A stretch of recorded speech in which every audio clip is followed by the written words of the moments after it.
Эй, друзья, устали от обыденности? Предлагаю окунуться в мир французских фильмов о попаданцах и почувствовать себя настоящим героем приключений. На ум сразу приходит известная франшиза «Пришельцы» с Жаном Рено в главной роли, где первый фильм вышел в далеком 1993 году. Но мы рассмотрим малоизвестные варианты. Присаживайтесь поудобнее и поехали. «Взлетная полоса» 1962 года. Экспериментальный фильм Криса Мартина. После термоядерного удара Третьей мировой войны оставшиеся в живых парижане живут в подземных катакомбах Парижа.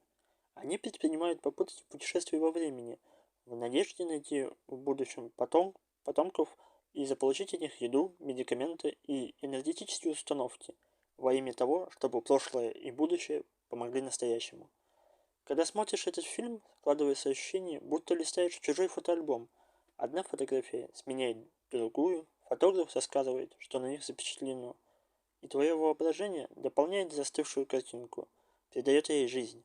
Однако, с технической точки зрения, это всего лишь слайд-шоу. Фильм идет всего 28 минут, оставляя небольшое ощущение недосказанности. Рекомендуется всем любителям классической научной фантастики.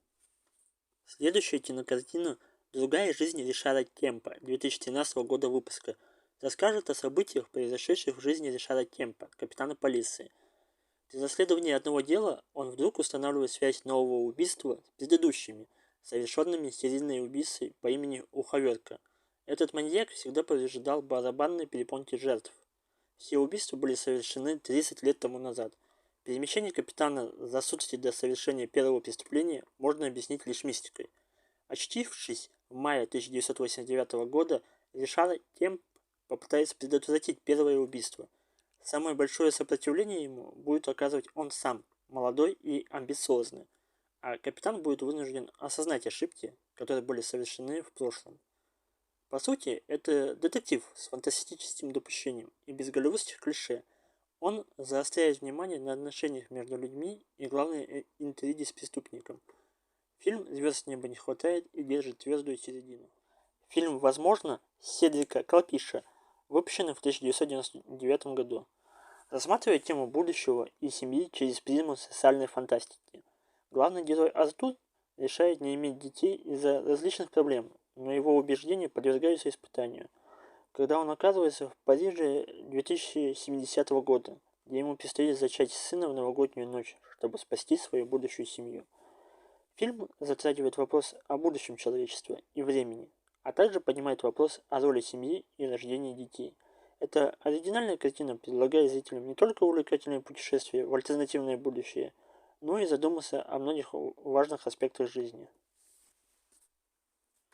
Фильм «Два мира» 2007 года обладает глубоким сюжетом и остается актуальным в контексте современной нестабильной политической обстановки в мире, когда волну протестов и революций переживают многие страны. Главный герой Рейми, играемый известным французским актером Бенуа Пульвордом, ведет скучную жизнь и сталкивается с серией неприятностей, как на работе, так и в личной жизни. Его исследуют вопросы преодоления трудностей и ухода в мир фантазии, куда он попадает недобровольно, но где жрецы параллельной реальности пытаются убедить его остаться. Бенуа Пульворд отлично передает путь трансформации обычного человека во владыку своего мира, что позволяет ему избавиться от комплексов в реальном мире. Фильм заставляет задуматься о многих вопросах, представленных в яркой и развлекательной форме, и может быть воспринят как захватывающее фэнтези, происходящее в современных реалиях. И последний фильм, о котором нашел лишь статью во франкоязычной Википедии. По набранному номеру больше нет героев. Это французский фантастический телефильм, который был выпущен в 1980 году. Режиссер Пьер Шабартье. История фильма рассказывает о Юбере Петтипоне, небольшом торговце-коллекционере, который находит старый полевой телефон времен Первой мировой войны, ремонтирует его и начинает использовать. В результате обнаруживает, что через этот телефон он может общаться с молодым пехотным лейтенантом, окруженным немцами в 1914 году. Лейтенант, думая, что разговаривает с одним из своих начальников, просит о помощи. Юбер Петтипон начинает исследовать прошлое лейтенанта, находя следы в архивах и проводя расследование на ветеранском собрании.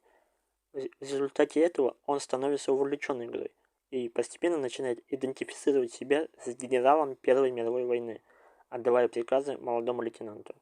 Вот такой скромный список фильмов. Если вам есть что добавить, пишите в комментариях, ставьте лайк и подписывайтесь на канал. Всего вам доброго!